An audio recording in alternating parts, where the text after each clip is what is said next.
I'm Anders Hansen, Coos Watershed Association's Noxious Weed Coordinator, and today we're going to be telling you about the Holly Hack-A-Thon. This is an event where we're taking this ugly invasive and turning it into a beautiful masterpiece. So how you ID holly, and this is a great example because people think, oh, holly, they always have pointy leaves, and we have some pointy leaves right here. There is no native plant that's going to have pointy leaves like this. That's a broadleaf evergreen with the shiny leaves. But then on other sections of this plant, you can see leaves that almost look like a myrtle wood leaf. And this is typical for larger plants. You can see this plant is pretty large. And another way to ID holly, at least the female holly, is by these beautiful red berries. So this is a reason that they, became so enchanted.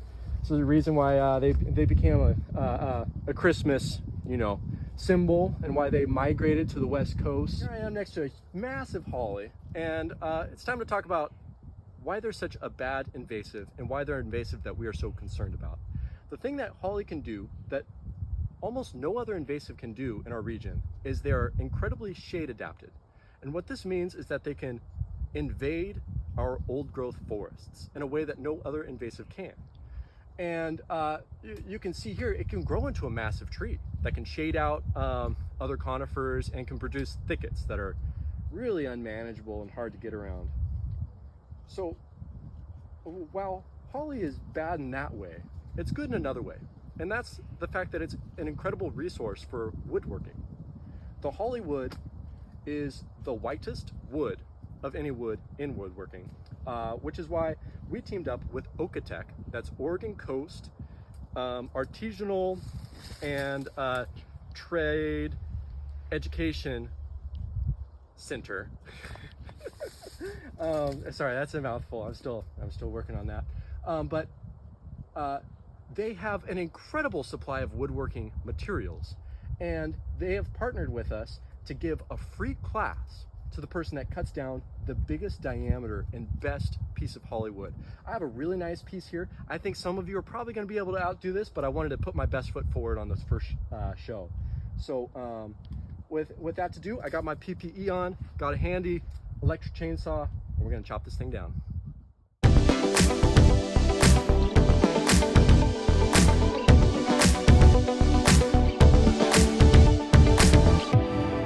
So I have a piece right here, and you kind of have to think about the lumber of the wood. And we have this nice straight piece. It's not too long. It's pretty good size though. So we're gonna save this one straight piece here as being the prize piece that we'd take to Okotek. Here we are. We cut it down. We got a nice big piece from the back. And what we're sitting with here is just on the edge of what could work as dimensional lumber to work with. But the main problem we have is we have a bunch of branches on it that are loaded with berries. The last thing we want the Holly Hack-A-Thon to do is turn from a weed elimination event to a weed spreading event.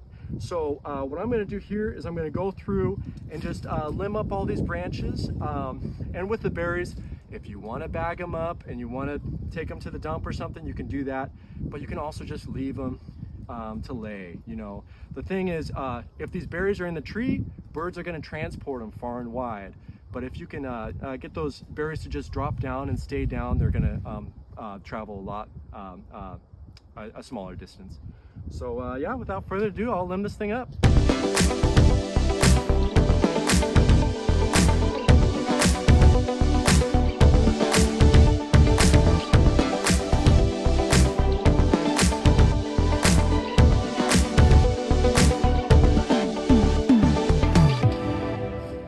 And there you are. Well, with the holly tree down, limbed up, and two beautiful white pieces of wood, we're ready to head on over to Charleston and meet Rick at Okotek. So this is Hack-A-Thon, metalworking area where we have different types of machining, welding, so on.